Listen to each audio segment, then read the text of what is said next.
السلام عليكم ورحمة الله وبركاته.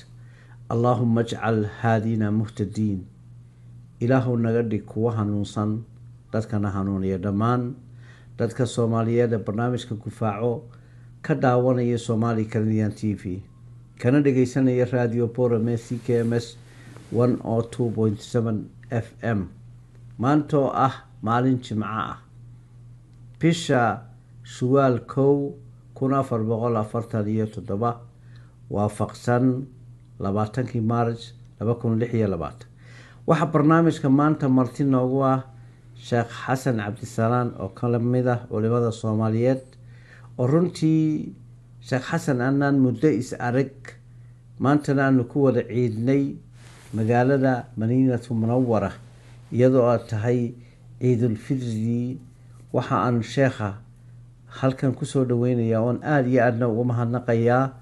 sheekha la kulankiisa iyo munaasabada ciid oo aanu leenahay sheekh xasan maxaad gaarsiinaysaa dadka Soomaaliyeed ku soo dhawow barnaamijka gufaaco ee radio Borame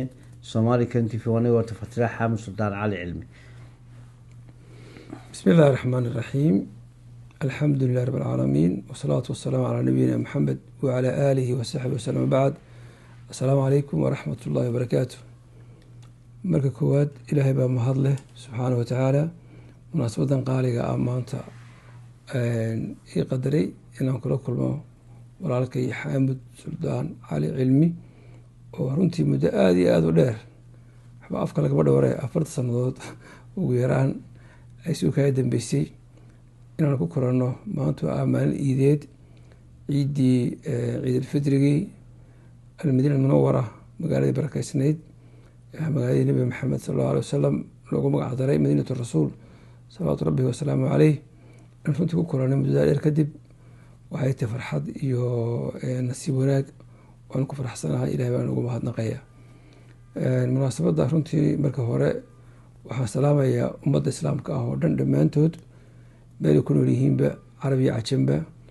maanta waa maalin ummadda Soomaaliyeed ummadda islaamka oo dhan ka dhaxaysa. maalinkan maanta waa maalin ummadda islaamka oo dhan ka dhaxaysa. likulli ummatin jacalnaa mansaka. waxa weeyaan ummad kasta waxay leedahay maalin ay faraxdo sida Ilaahay quraankiisa ku sheegay. waana ciyaada khaaska ah nusuga iyo mansaka muslimkuna waa labada ciidood ciidul fitriga iyo ciidul adha weey. marka ummadan islaamka ah Ilaahay leeyahay in hadhihi ummatukum ummatun waahida wa an rabbukum fa'budun fi suuratul anbiya. maalin ka dhaxaysa weeyaan. marka salaanteeda koowaad waxay ku jihaysan tahay ummadda islaamka ملك الجوكتبة عربي عجم. وحن ليها إلهي سبحانه وتعالى maalinta qiimaha badan leh fadligeeda iyo khayrkeeda iyo barakadeeda ilaahay ummadda islaamka ha siiyo meel kala joogaanba. ilaahayna wixii dhibaataa iyo wixii dhib ah iyo wixii maaragtay mashaakil haysta Allah ka dulqaado. ilaahayna ummad tala leh oo urursan oo maanta waxa weeyaan kaalin iyo door ku yeelata caalamka islaamka Allah ka yeelo. runtii wadciga maanta ku jirta ummadda islaamka oo aad way badan. waxaan isleeyahay marxaladda maanta muslimku uu marayo waa iska xilli aakhir zamaan ah. waqti kaga adag hore uma soo marin. waqti la mid waa laga yaabaa laakiin waqti kaga adag inaan hore soo marin u malaynayaa marka la eego awood ahaan iyo itaal ahaan iyo kaalinta ay ku jiraan iyo sida taladooda runta ay tahay. marka waxaan uga baryayaa ummadda islaamka ilaahay subxaanahu wa tacaala inahaas gaarka coladuhu haystaan ilaahay inuu ka qaboojiyo. guud ahaanbana ilaahay subxaanahu wa tacaala farash khayr qaba ummaddaas u furo. si gaar ahaaneed ummadda luqadan ku hadlay fahmaysa afka Soomaaliga ku fahmaysa meel joogaan baan runtii si gaar ah u salaamayaa. munaasabada ciidana waan ku hambalyeeyaa. iyagana inta ileeg baan ilaahay uga baryayaa ummadda ay ka mid ka yihiin ballaaran ee muslimka ah in runtii iyaguna ducada u duceeyay baan iyagana u duceynayaa. si gaar ahaaneed waxaan runtii maanta munaasabadan kaga faa'iideyn lahayn dhacdo waxaynu u baahanahay haddii aynu nahay dadka islaamka haddaynu dadka Soomaaliyeed meel joognaba in aynu runtii dhiigga qofka muslimka qiimeyno colaadahana aynu joojino xaaraannimada dhiigga muslimkana aynu garanno gaar ahaan meelaha iyo deegaamada iyo gobolada ay colaaduhu ka taagan yihiin sida iminka gobolka Saraar iyo Awdal oo kale dhinaca Somaliland oo runtii colaadda ka socota ay tahay colaad aan wax alla waxay ku saleysan tahay iyo macna ay ku fadhido iyo wax laga dheefay wax laga faa'iido ayna jirin in runtii laga guntado oo laga dadaalo ummadda deegaanadaasi oo degtay walaalaha ana waxaan runtii ku boorin lahaa in walaalnimada iyo wada dhalashada iyo waxa laysku yahay xasuustaan xurmada dhiigga islaamku leeyahay ay xasuustaan maalmahan barakaysan ee fadligay leeyihiinna gartaan sidaa darteedna ay ku dadaalaan nabadda iyo wada noolaanshaha iyo inay ummadda runtii ay ahaato mid maaragtay meel qura kasoo wada jeeda runtii munaasabadan ciidii qiimaha badan leh inta ugu muhiimsana maanta aan ummadda ku baraarujinayn waa taasi haddii wax lagu daro waxaan ku dari lahaa waan raacin lahaa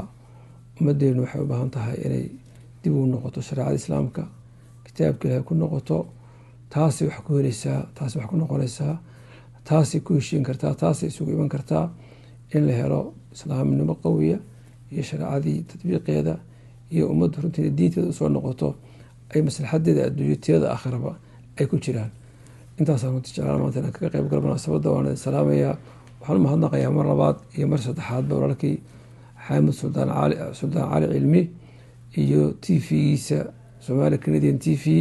iyo radio Boorame intaba waan mahadnaqayaa waxaan leeyahay jazaakum allahu khayr ilaahay ka dhigo kelmadiina iyo maaragtay dadaalkiinana kii wax tara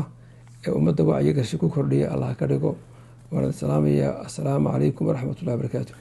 calaykum assalaam waraxmatullaahi wabarakaatu runtii waxa aan nabigu sallallahu calayhi wasallam waman lam yashkuru nnaas lam yashkuru llah waxaan aada iyo aada ugu mahadnaqayaa sheekh xasan cabdisalaan oonu maanta ciidda wada joogno oo runtii aada iyo aada xasuus badan anigu aan ku xasuusta hargeysa gaar ahaan markaan inanka yar ahaa waxdadii hargeysana qeyb weyn aan ku xasuusta rag badan oo uu ka mid yahay qaarna dhinteen qaarna nool yihiin maanta isagii sida sheekh maxamed cabdiraxmaan kaariye iyo rag kaloo fara badan oo sheekh mustafa haarun ka mid yahay iyo rag kaloo fara badan waxaa maanta inoo muuqato walaalayaal nebigu wuxuu yihi sala allahu calayhi wasalam dadka iyo acmaashuu nebigu labadaba sheeg dadka ugu khayrka badan lihii waa dadka ugu intifaaca badan leh waa dadka waxa wanaagga ugu yeerhaya ee xumaanta reebaya waa ninka dhakhtarka acmaashana nebigu waxa uu sheegay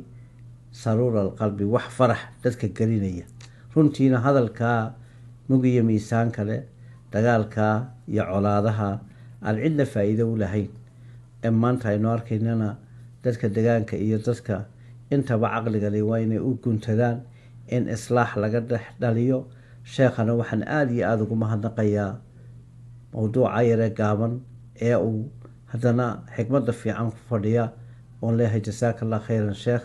aada iyo aadna waan kugu mahadnaqayaa dhammaan dadka barnaamijka meel walba ka daawanaya anigoo tafkatira xaamid suldaan cali cilmi suldaan halka barnaamijku idinka imanayana waa madiinatu munawara